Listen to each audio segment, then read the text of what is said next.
The Emirates A380 is an icon of luxury.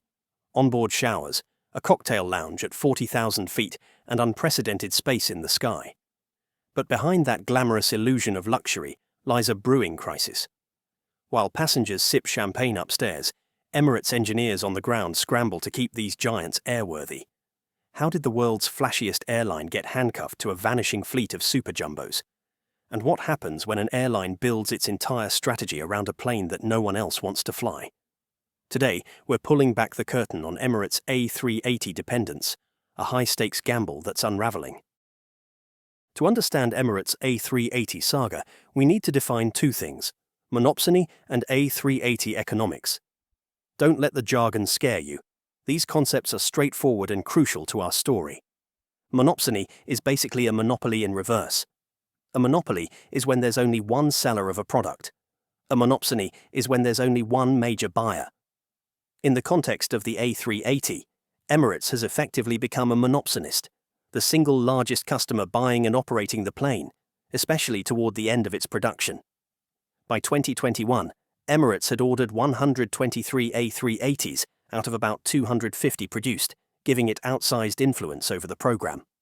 At one point, it seemed like the A380 existed because of Emirates, and in many ways that's true. But being the sole mega buyer is a double-edged sword. It gave Emirates power to shape the jet's fate, but also left it holding the bag once everyone else bailed out. Now, A380 economics. Why this enormous plane was both revolutionary and problematic. Airbus's A380 debuted in the mid-2000s as the world's largest airliner, able to seat over 500 passengers. The pitch was simple. Airlines could carry more people in fewer flights, easing congestion at busy airports. In theory, a full A380 had low cost per seat mile. Airbus bragged that the A380 consumed under 3 litres of fuel per 100 kilometres per passenger, roughly 78 miles per gallon per passenger. Impressive for its size. But here's the catch. Those economics only shine when the plane is completely full. In real-world use, the A380 often guzzles more fuel per passenger than newer twin-engine jets. Modern jets like the Airbus A350 or Boeing 787 are far more fuel-efficient, roughly 2 to 2.5 litres per 100 kilometres per passenger, equivalent to 100 plus miles per gallon. That makes them about 30 to 50% more efficient per seat than the A380 on many routes, and twin jets are easier to fill and can fly point to point without needing a mega hub. Furthermore, the A380 is expensive to maintain. It requires special airport infrastructure, double-decker jet bridges, massive hangars, and a lot of crew, 3 to 4 pilots and over 20 cabin crew for a fully staffed A380 flight. In short, the A380 is a beast, viable only for certain markets and airline models. Most airlines concluded they'd rather fly 2 smaller planes than put all their eggs in one super jumbo basket. By the late 2010s, orders for the A380 dried up. Airbus, facing rising costs and too few buyers, announced in 2019 that it would end A380 production, with the last delivery in 2021. For most carriers, the timing was almost convenient. The COVID-19 pandemic grounded fleets, and many airlines took the opportunity to retire their A380s for good. Air France, Singapore Airlines, Malaysia Airlines, and others either scrapped or parked their super jumbos, shifting to smaller, flexible jets. But Emirates was in a totally different position, one that economists would recognize as the pitfall of a monopsony. Emirates had built its entire strategy and fleet around the A380 like no other airline. When Airbus pulled the plug, Emirates suddenly found itself the last giant standing, tasked with keeping a dead aircraft type alive, largely on its own. This is where our story truly begins, with Emirates handcuffed to a golden goose that suddenly stopped laying new eggs. With that context in mind, let's zoom in on how Emirates got itself into this situation in the first place. Emirates' love affair with the A380 began for all the right business reasons. In the 2000s, Dubai was positioning itself as a global aviation hub, a crossroads between Europe, Asia, Africa, and Oceania. Emirates adopted a hub-and-spoke model on steroids. Fly people from all over the world into Dubai, then fly them out all over the world. To maximize this model, Emirates needed big planes to carry as many people per flight as possible, especially at peak times. Enter the Airbus A380, the perfect tool for the job, or so it seemed. Emirates went all in. It wasn't just buying a few A380 for prestige. It ultimately took over 100 of them, far more than any other airline. Dubai International Airport literally redesigned itself around the Super Jumbo. In 2013, Emirates opened Concourse A, the world's first purpose-built A380 terminal, with 20 double-decker gates equipped to board these behemoths. This meant Emirates could load or unload 20 A380s at the same time, moving thousands of passengers through its hub in a single bank of flights. The sheer scale gave Emirates massive economies of scale and a lucrative fortress hub advantage. It's no exaggeration to say the A380 was the jewel of Emirates' network, and Dubai was the palace built to showcase it. From 2008 onward, Emirates started deploying A380s on its trunk routes: London, New York, Sydney, and so on. The strategy paid off handsomely. For example, at capacity-constrained airports like London Heathrow, Emirates could carry far more passengers without needing extra slots. By replacing smaller jets with A380s, Emirates nearly doubled its revenue in 7 years at Heathrow while using the same 5 daily slots. One executive noted, "This is where the A380 really excels. At slot-constrained hubs, it's like having a cheat code." 380s allowed Emirates to soak up demand on routes where adding more flights wasn't possible. In 2015, Emirates went to 8 daily A380 flights to London, across Heathrow and Gatwick, and proudly stated that the A380's capacity let it serve huge demand without the need for adding another frequency. In other words, the A380 was a magic growth tool, squeezing more revenue out of limited opportunities. Beyond pure capacity, Emirates leveraged the A380 to create a unique selling point. They installed onboard bars and showers, extra-large entertainment screens, even duty-free shops on some A380. Tim Clark, Emirates president, often boasted that Emirates created a special product on the A380, while implying other airlines didn't fully capitalize on it. This halo effect boosted Emirates' brand and attracted passengers to connect via Dubai just for the A380 experience.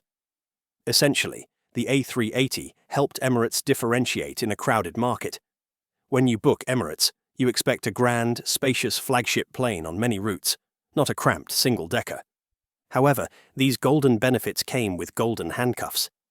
Emirates' success with the A380 made the airline utterly dependent on it. The entire Dubai hub schedule was built around waves of A380 arrivals and departures. The terminals, gates, lounges, baggage systems, all optimized for a flood of super jumbo passengers. Even Emirates' profit model leaned on the A380's capacity. First-class suites, business-class bar sales, and the sheer volume of economy tickets. Over a decade, Emirates' identity fused with the A380. As one analyst quipped, Emirates and the Airbus A380 basically go hand in hand. One wonders where Emirates would be without the A380, and for that matter, the A380 probably wouldn't exist without Emirates. This tight embrace meant that when the winds changed for the A380 program, Emirates couldn't pivot easily.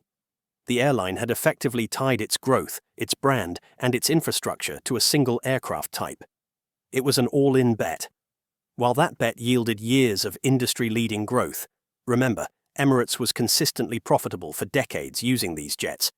It also meant Emirates had no plan B if the A380's fortunes turned south. And turn they did. By the late 2010s, cracks in the strategy, figurative ones, we'll get to literal wing cracks later, started to show. Other airlines weren't following Emirates' lead. They were abandoning big jets for smaller ones. Airbus struggled to find new A380 buyers beyond Emirates. Yet Emirates kept ordering more, effectively becoming the A380's last lifeline. Tim Clark pushed Airbus for updates, a Neo version with better engines, or an A380 Plus with winglets. But other airlines' lack of interest meant Airbus wouldn't invest further. Emirates was out on a limb. When Airbus finally decided to discontinue the A380, Emirates had to drastically cut back its last orders and pivot to ordering smaller A350 and 777X jets. It was the end of an era. The very plane that empowered Emirates' rise was entering an irreversible sunset. The golden handcuffs were now locked in place. Emirates had an enormous fleet of A380s, a home airport built for them, global marketing centered on them, and soon, no new A380s or direct replacements coming. When Airbus stopped producing A380s in 2021, an entire industrial ecosystem began to fade away. Think of the A380 program as a small city. Thousands of workers, hundreds of suppliers across the globe, all dedicated to building and servicing this jet. By 2022, that city had become a ghost town. For Emirates, which still operates over 100 A380s, this is a huge problem. They must maintain their fleet for potentially another decade or more, but the supply chain that once supported the A380 is shrinking or already gone. One immediate issue is spare parts. In any airplane's life, parts need replacement. Everything from electronic modules to seats to giant structural sections like landing gear. When an aircraft is in production, airlines can relatively easily order spares. Often the manufacturer and suppliers keep making extras. But once production stops, the pipeline dries up. Many original A380 suppliers have simply stopped making parts for the Super Jumbo, either because it's not profitable in low volume or because they've retooled their factories for other projects. For Emirates, finding critical components became a scavenger hunt. What do you do when you can't buy a new part? You recycle old ones. Around 30 A380s worldwide have already been scrapped for parts, and Emirates has smartly capitalized on this. Tim Clark admitted that Emirates is cannibalizing some of the early A380 aircraft and storing the parts to keep the rest of the fleet going. Essentially, Emirates grounded a few of its oldest A380s, which may have been due for expensive overhauls anyway, and is using them as donor organs for the others. This practice, common in military aviation, has become necessary for the A380. Once a plane is out of production, cannibalization quickly becomes a key source of sustainment. Emirates' large fleet ironically gives it an advantage here. It has more spare aircraft to strip for parts if needed. Smaller A380 operators can only scavenge parts from retired jets via third-party suppliers or the second-hand market, often at exorbitant prices. Yes, skyrocketing component costs are another consequence of the ghost town supply chain. With few suppliers and no mass production, any newly made part can cost a fortune. Emirates hasn't publicly disclosed specific price hikes, but we can infer the situation. If only one or two suppliers in the world still make, say, A380 brake pads or window panels, they charge premium rates due to low volume and custom work. Emirates' response has been to throw money and influence at the problem. In late 2023 at the Dubai Air Show, Emirates announced it is doubling down investment to maximize A380 reliability, signing about $1.5 billion worth of support contracts with various companies. This includes deals with major aerospace firms, Safran for landing gear services, Collins Aerospace for overhauling the main landing gear, Honeywell for wheels and carbon brakes, and OEM services for general component support. These partnerships are essentially Emirates bankrolling the supply chain to ensure parts and repairs for its A380s continue for years to come. It's a costly insurance policy to keep the fleet running when normal market support is fading. Emirates even went so far as to tackle bottlenecks outside of traditional aircraft parts.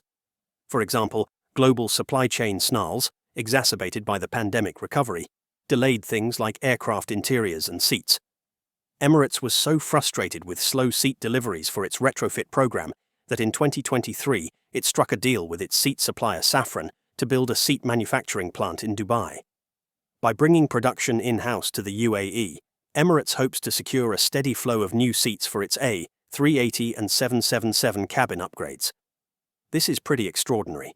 Airlines don't typically build factories for components, highlighting how Emirates is willing to invest directly in manufacturing to mitigate supply chain risks. The most striking image of the supply chain ghost town is the A380 graveyard springing up. In Tarbes, France and other storage airports, you can find A380s from former operators sitting idle, some partially gutted. A US-based company even acquired ex-Malaysia Airlines A380s just to tear them down for spare parts resale.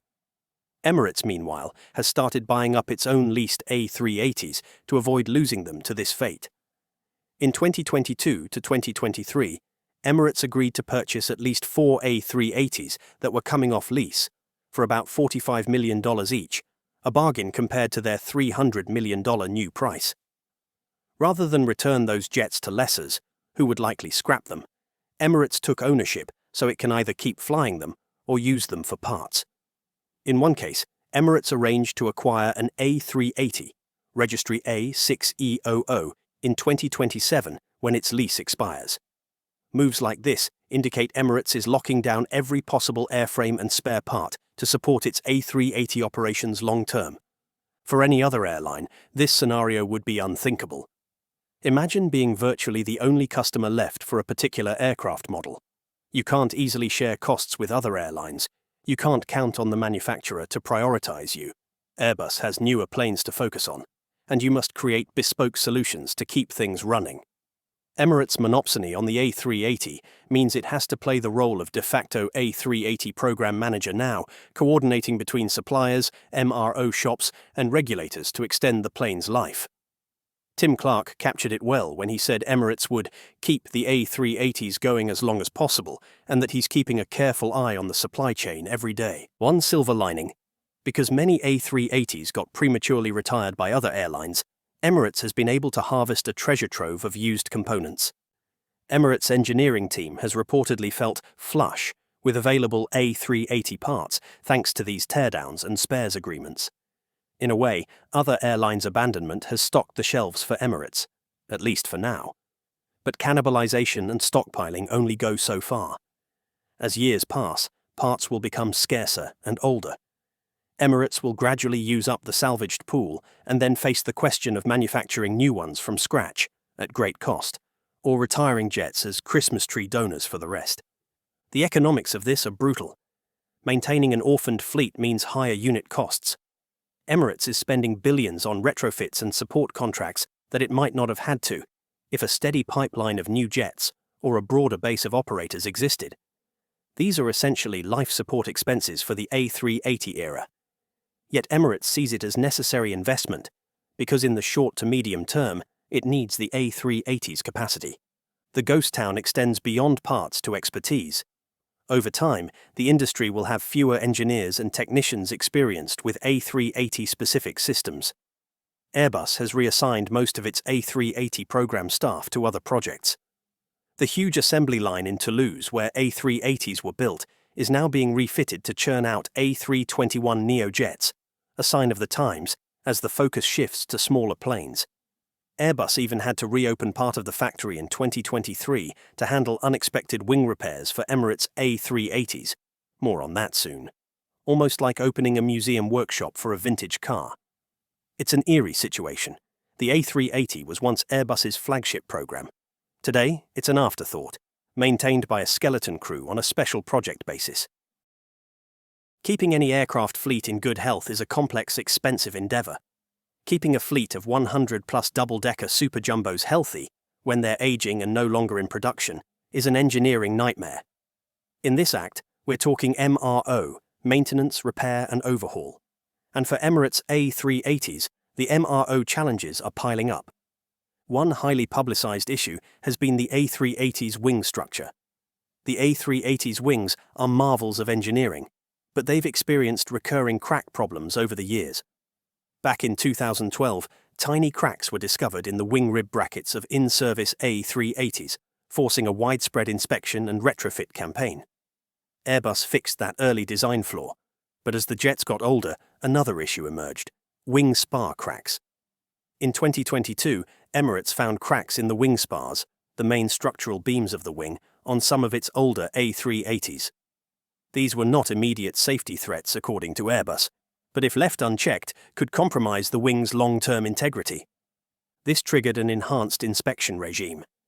European regulators, ESA, issued airworthiness directives requiring all A380s to undergo detailed wing inspections much earlier than initially planned, at around 12 years of age instead of 15. For Emirates, which received its first A380s in 2008, that meant heavy checks had to happen by 2020 to 2021 for the oldest frames and a rolling series of inspections for the rest. The findings led to some A380 being taken out of service for repairs. Tim Clark noted in late 2022 that Emirates had 4 A380 being awaiting repairs for wing issues, each taking weeks to fix. The fix is not trivial. It involves reinforcing sections of the spars, and each aircraft might spend up to 60 days on the ground for the procedure. This is essentially a mini refurbishment of the wing, done jointly by Emirates engineers and Airbus teams. Airbus, to its credit, stepped up to help here, arguably because these cracks originated from design and manufacturing stresses. In 2023, Airbus even repurposed part of the original A380 assembly plant in Toulouse into a temporary A380 spa for Emirates jets, a dedicated inspection and repair facility to handle the wing spar issue. Starting in late 2022, Emirates ferried some A380s back to Toulouse, their birthplace, for this surgery, and Airbus offered incentives to workers to get it done by late 2024. It's a somewhat poetic scene. The last A380s to grace that hangar are not new builds, but ailing patients returning home for treatment.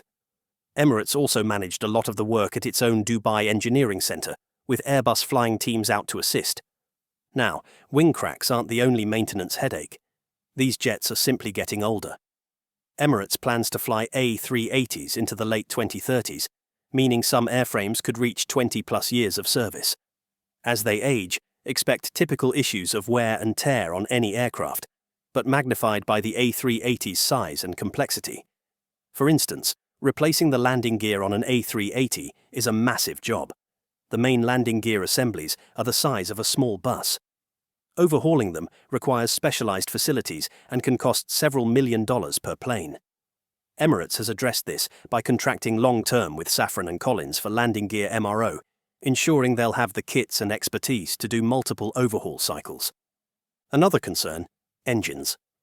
Emirates A380s are powered by 2 engine types over its fleet.